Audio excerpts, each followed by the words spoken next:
defense counsel wish to be heard in camera this afternoon? We can do it this afternoon or whenever it's convenient for the court. There was one issue. The defense brought it up to make sure that people inform their witnesses, not to direct comments at the defense. Mr. McStay did 3 events of that, and we didn't object. We told the court we didn't want to look like we're objecting in front of the jury, but we take exception to that, and we ask for the court to admonish the people to ensure that their clients comply with that order. The first statement was when he said he was taken by him, referring to my client, which is a reference and an attack on my client. The killing of them was for what? Money, gambling, such a joke. Again, attacking my client. The third was, at least you didn't delete the file. That was attacking my colleague, Mr. Moline, who had an issue during closing. So now he's actually belittling or making fun of counsel. And in response to that, Mr. Imes actually encouraged it by saying, yeah, that's kind of true. So I believe, based on the prosecution's duty to make sure that witnesses do not volunteer any statement that would be admissible, they're in violation of that. That's People v. Shires, S-C-H-I-E-R-S, 19 Cal Up 3rd, 102. They also have a duty to guard against inadmissible statements by their witnesses. To allow it to happen, they are guilty of misconduct for violating that duty. That's People v. Figueiredo, which is F-I-G-U-I-R-E-D-O, 130 Cal Up 2nd, 498. I would ask the court to admonish them to let them know that would not be tolerated any further with their witnesses. I understand Mrs. Blake and Mr. McStay were present for that admonishment for the court this morning. Any other future witnesses were not.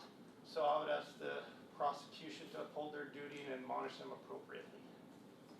All right, well, there was the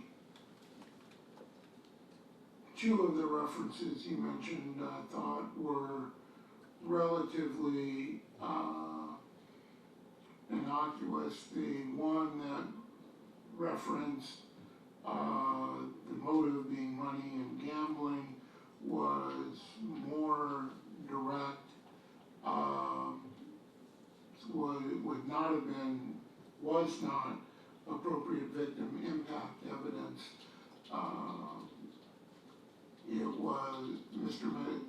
McStay was testifying in kind of open discussion, not directed testimony. So I can't really say it was specifically elicited by the prosecution, but certainly witnesses should be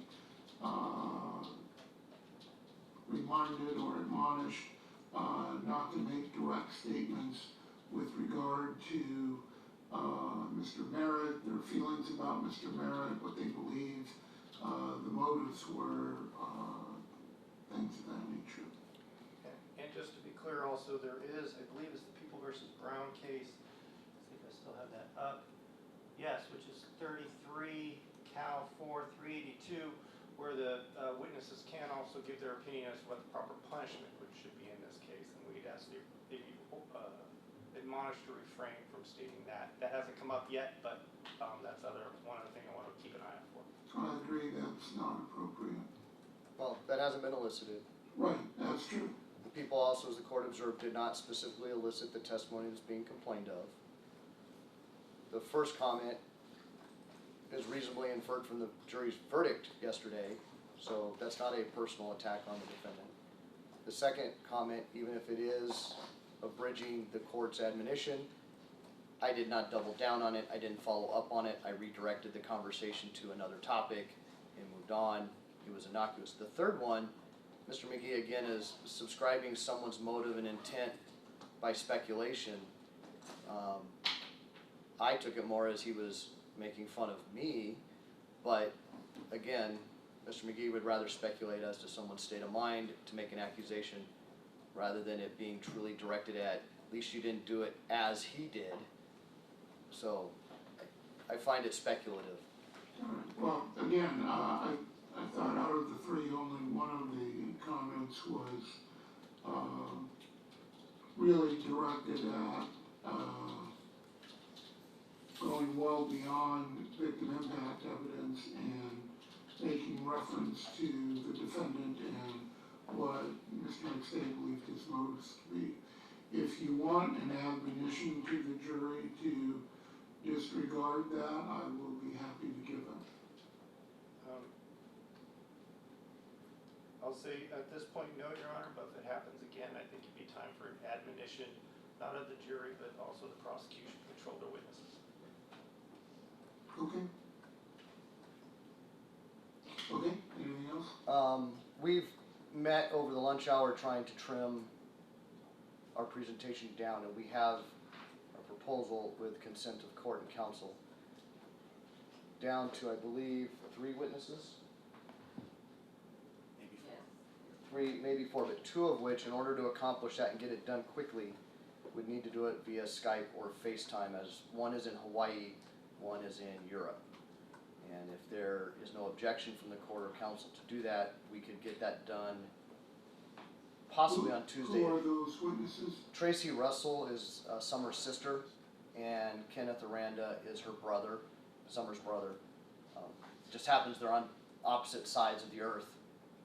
So it would, rather than delay it until they could actually travel here and be here, given the nature of the testimony, which is primarily victim impact based, we figured it would expedite the proceedings. I don't have a problem with it. We don't have an objection. And just so the record's clear, Your Honor, since we're likely not intending to ask any questions, there isn't a concern of confrontation, so defense doesn't have any problem with it. Okay. We will work with the court staff to make sure we don't have any technical difficulties in making those arrangements, and we'll keep the court advised of the schedule.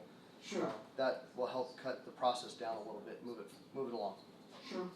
Just, Your Honor, the only thing is that if these are out-of-town witnesses, that the same request that they be admonished by counsel, because if they're not here to talk to, they would have to make arrangements to do that. They should be reminded that their comments should be, their testimony should be directed at the impact of the loss on them and not their feelings or attitudes about Mr. Merritt.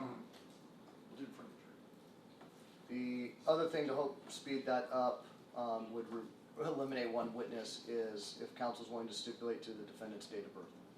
That's never come into evidence. Yes. So we can maybe enter that stipulation Tuesday when the jury's here. Okay. I mean, just for purposes of his age? Yes.